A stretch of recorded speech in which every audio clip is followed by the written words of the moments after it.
Hello guys, welcome back to my channel. আশা করি তোমরা সকলে খুব ভালো আছো। আমিও খুবই ভালো আছি। আমি চলে এসেছি আমার একটা নতুন রিকোয়েস্টেড ভিডিও নিয়ে। তো আজকে তোমাদের সঙ্গে যেটা শেয়ার করব সেটা হচ্ছে ভিজে চুলে গামছা জড়ানো অবস্থায় বিছানা গোছাবো আর ড্রেসিং টেবিলটা পরিষ্কার করে গুছিয়ে নেব। তো চলো তোমরা সাথে থাকো আর দেখতে থাকো, ভিডিওটা স্কিপ না করে। আশা করছি তোমাদের ভিডিওটা ভালো লাগবে। আর এটা একটা রিকোয়েস্টেড ভিডিও। অনেক দিন ধরে আমাকে অনেকেই রিকোয়েস্ট করছে যে ভিজে চুলে গামছা জড়ানো অবস্থায় কাজ করে দেখাতে। তো আজকে ভাবলাম সেই ভিডিওটা তোমাদের সঙ্গে শেয়ার করি, তাই ভিজে চুলে গামছা জড়ানো অবস্থায় তোমাদের সামনে চলে এলাম। আর তোমরা দেখতেই পাচ্ছ আমি আমার ভিজে চুলে গামছা জড়ানো অবস্থাতেই কিন্তু আমি এই বিছানাটা গুছিয়ে নিচ্ছি। আর তারপর হচ্ছে আমি ড্রেসিং টেবিলটা পরিষ্কার করে গুছিয়ে নেব। অনেকক্ষণ ধরে যেহেতু মাথায় গামছা জড়ানো আছে, তো এতে তো একটু প্রবলেম হয়, তার কারণ হচ্ছে ঠান্ডা লেগে যেতে পারে। তো আমি যেহেতু মানে একটু স্নান করতে আমার বেলায় হয়ে যায়, তো সেক্ষেত্রে এখনও মানে চুল শুকায়নি, মাথায় গামছাটা জড়ানো আছে, ভিজে গামছাটা। তবুও কিছু করার নেই, ভিজে গামছা জড়ানো অবস্থাতেই আর কি, ভিজে চুলে গামছা জড়ানো অবস্থাতেই আজকে তোমাদের সঙ্গে কাজ করার ভিডিওটা শেয়ার করছি। সো প্লিজ বন্ধুরা, ভিডিওটা কন্টিনিউ দেখতে থাকো।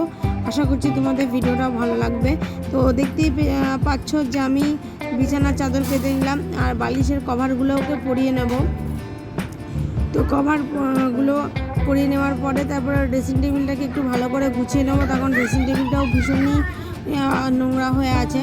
অনেক দিন ধরে ড্রেসিং টেবিলটা পরিষ্কার করা হচ্ছে না, একদমই সময় পাই না। তো যেহেতু তোমরা এরকম ভিডিও দেখতে চাও, তাই ভিডিও দেখার উদ্দেশ্যে একটু ঘর দুয়ারও পরিষ্কার করা হয়ে যায়, এই আর কি। সত্যি বলতে আমার যেহেতু মানে ছোট ছেলে আছে, তো ছেলের পেছনে আমাকে প্রচুর খাটতে হয়। তো এই কারণে মানে সংসারের ঠিক কাজটা মানে গোছানোর কাজটা ঠিকঠাক হয়ে ওঠে না। সকালবেলায় উঠেই একদম তাড়াহুড়ো করে কোনো রকমে আমি বিছানাটা গুছিয়ে চলে যায় হচ্ছে তোমার ছেলেকে মুখ ধোয়াতে, ছেলেকে খাবার খাওয়াতে, তারপর ছেলেকে পড়াতে বসাতেই আমার 1-2 ঘন্টা সময় ওখানেই চলে যায়। তো প্রত্যেক দিন সকালবেলায় এখন যেহেতু স্কুল ছুটি আছে, তো পড়াতে বসাতে হয়। তো পড়াতে বসালেই মিনিমাম 1 ঘন্টা 2 ঘন্টা তোর পেছনে যাই। তো তারপরে আবার রান্না বান্না আছে, তোকে পড়াতে বসাতে গিয়ে এতটা দেরি হয়ে যায় যে রান্না করতে গিয়ে রান্নাঘরে আমি যখন যাই তখনই 11টা 11:30 এরকম বাজে। তখন গিয়ে মশলা বেটে সবজি কেটে রান্না করতে কতটা সময় লাগে নিশ্চয়ই তোমরা বুঝতেই পারছো। তো তাও আমি 1:30-2টো এরকম টাইমের মধ্যে রান্নাটা কমপ্লিট করি। তারপরে হচ্ছে তার মাঝে তো ছেলেকে স্নান করানো, ছেলেকে স্নান করিয়ে রেডি করে রাখি। তারপর ছেলেকে দুপুরে খাবার খাওয়াতেই তোমার 2টো 2:30 এরকম বেজে যায়। তো ওকে খাবার খাইয়ে তারপরে ওকে ঘুম পাড়াই, তারপরে নিজে স্নান করি।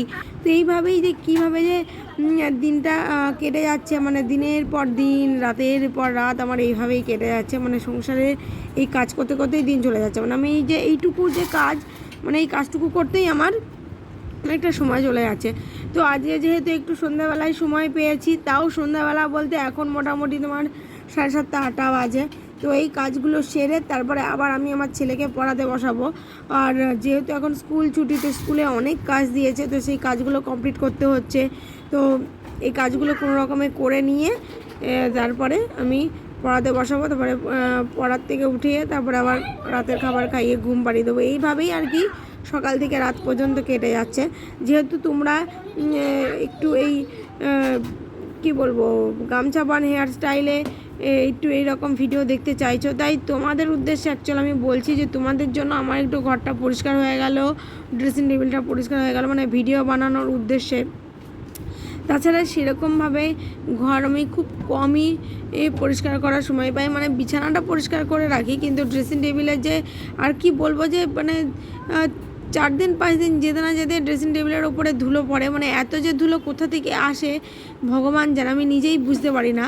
সো যাই হোক, তোমরা দেখতেই পেলে মানে বিছানাটা আমি গুছিয়ে নিলাম। গুছিয়ে নেওয়ার পরে ড্রেসিং টেবিলের ভেতরে কিছু কাপড় চোপড় ছিল, সেগুলো সব বাইরে বার করে নিয়েছি। তার কারণ ওই পাল্লাটার মধ্যে না কীভাবে যে আরশোলা ঢুকেছিল আমি জানি না। তো আরশোলা ঢুকাতে আমি দেখেছি যে আরশোলাটা ঘুরছিল, তাই জন্য আমি সমস্ত জামাকাপড় বার করেছি। ওগুলো সব কাচবো।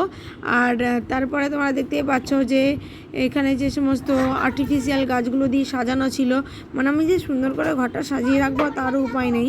আর্টিফিশিয়াল গাছগুলোর উপরে একদম ধুলো পড়ে সাদা হয়ে গেছে।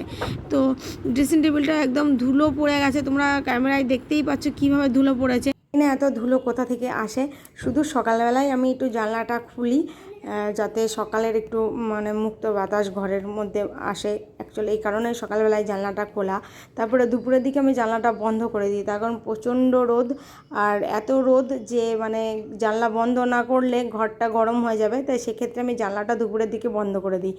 ঘরের মধ্যে যে এত ধুলো কোথা থেকে আসে আমি নিজেই বুঝতে পারি না যে এত ধুলো কোথা থেকে আসছে। আর মানে ধুলো পড়ে একদম ড্রেসিং টেবিলটা সাদা হয়ে গেছে, তোমরা নিশ্চয়ই বুঝতে পারছো। তোমরা দেখো ক্যামেরায় এই যে ড্রেসিং টেবিলের সাইডগুলো কিন্তু ধুলো পড়েছে, দেখে বোঝা যাচ্ছে।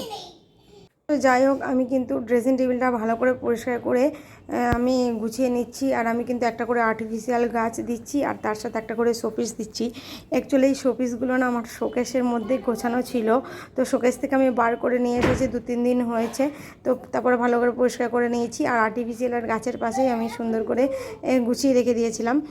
তো এতে বেশ ভালো লাগছে আমার, মানে মনে হচ্ছে যেন বেশ ভালো লাগছে দেখতে। অ্যাকচুয়াল যেটা বিষয় সেটা হচ্ছে শোপিসগুলো শোকেসের মধ্যে রেখেও ধুলো পড়ছিল। তখন আমার বাবার বাড়ি থেকে যে শোকেসটা দিয়েছে, সেই শোকেসটা যখন 3 তলায় ওঠাতে যাই, তো ওঠানোর সময় এক সাইডের কাচ ভেঙে গেছে, তো শোকেসের কাচ ভেঙে গেছে। তো সেই কাচটা ভেঙে যাওয়াতে কি হচ্ছে, ধুলোগুলো যেহেতু কাচটা খোলা থাকে সেক্ষেত্রে ধুলো পড়ছে আর শোপিসগুলোও নোংরা হচ্ছে। তার থেকে আমি দেখলাম যে তার থেকে শোপিসগুলো বাইরেই থাকুক, আর্টিফিশিয়াল গাছের পাশে থাকুক, দেখতেও ভালো লাগবে। প্রতিদিন যদি পরিষ্কার করি এটা পরিষ্কারও হয়ে যাবে। তখন শোকেসের মধ্যে জিনিস কিন্তু প্রত্যেক দিন গুছিয়ে রাখা আমার পক্ষে সম্ভব না। সো যাই হোক, তো সেটা ভেবেই অ্যাকচুয়াল আমি ড্রেসিং শোকেসের ভেতর থেকে বার করে নিয়ে এসে আমি এখন আর্টিফিশিয়ালের গাছের পাশে সুন্দর করে গুছিয়ে রেখেছি। সো বন্ধুরা, কেমন লাগছে সেটা কিন্তু অবশ্যই কমেন্ট করে জানাবে। সো দেখো আমার কিন্তু ড্রেসিং টেবিল এক সাইড গোছানো কমপ্লিট হয়ে গেছে, আমি আরেকটা সাইড গোছাচ্ছি। তো আরেকটা সাইড ভালো করে গুছিয়ে নিয়ে যে কসমেটিক্সগুলো আছে সেগুলোকেও ভালো করে মুছে নিচ্ছি। তখন কসমেটিক্সের ওপরেও প্রচুর ধুলো পড়েছিল। ধুলো যে কোথা থেকে আসে আমি তোমাদেরকে তো বললাম, আমি নিজেই বুঝি না। সো যাই হোক, ভালো করে গুছিয়ে নিচ্ছি। আর আমার ছেলে কিন্তু কন্টিনিউ কিন্তু দুষ্টুমি করছে, তোমরা দেখতেই পাচ্ছ ক্যামেরার সামনে বারবার করে আসছে। ওর কাজই হচ্ছে শুধু ক্যামেরার সামনে ঘুরঘুর করা, মানে আমি যখনই ভিডিও করি তখন ওই ক্যামেরার সামনে এসে এরকম ঘুরঘুর করবে, তারপরে ক্যামেরার সামনে হচ্ছে লাফাবে। ওর হচ্ছে এই হচ্ছে কাজ, ওর ভীষণ ভালো লাগে। সো যাই হোক, ও ওর মতন কাজ করছে আর আমার কিন্তু মোটামুটি কাজ করা কমপ্লিট হয়ে গেছে। আর তোমরা দেখতেই পাচ্ছ আর্টিফিশিয়াল গাছগুলো কিন্তু খুব সুন্দর লাগছে দেখতে। এগুলো একটু সাইজে ছোট হলেও দেখতে ভীষণই ভালো হয়েছে। আমি অ্যাকচুয়ালি এগুলো অনলাইন থেকে নিয়েছি, তখন আমি মার্কেটে যখন কিনতে গেছিলাম এগুলো মোটামুটি 40 টাকা করে দাম বলেছিল।